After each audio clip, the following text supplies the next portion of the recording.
In this video, I'm going to show you how you can remove background from an image in Photoshop. So for the review, let's get started. So just inserting the image in Photoshop, go to File, click on Open and insert it. After inserting the image, you will see that in the Layers panel, see that the background layer is here and the image would be there.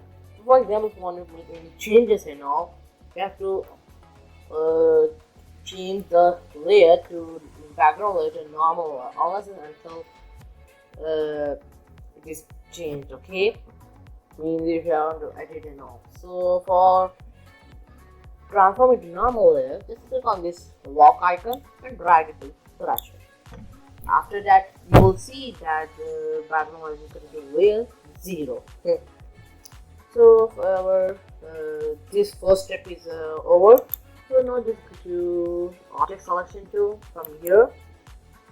I think from here, yeah. Object Selection Tool and drag means make a rectangle or your object. Okay. So if you scroll down here, you'll see that this portion has not been highlighted.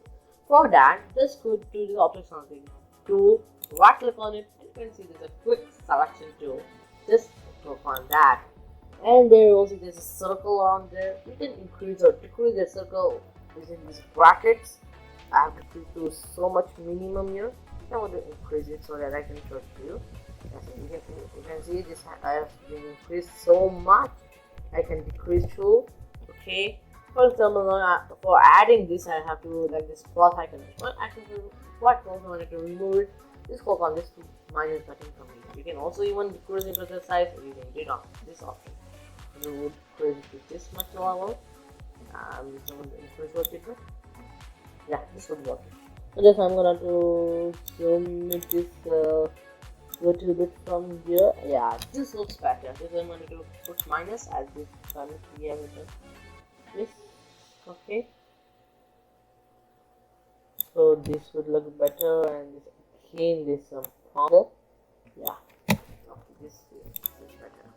So now for this shoes also, this left side of this map shoes, so if you want to add it, yeah. So now I have done all with my editing with this. Okay, and after that you will see the background has been removed from the image. So now for exporting this image, you can see there's some disturbances. That's no problem. You can also do in that layer before. If you work hard and all practice this all time, you would be a very better and a pro in this. Okay, just go to a file, click on save as or export. Then you can export this as a PNG or like JPG or etc. So hope you all have found this video helpful. So you can also leave a like, and I say a huge thanks to you if you have subscribed to the channel. If you haven't, so if possible, try to please subscribe to our channel, okay, and hit the bell notification. So thanks for watching the video. Thanks.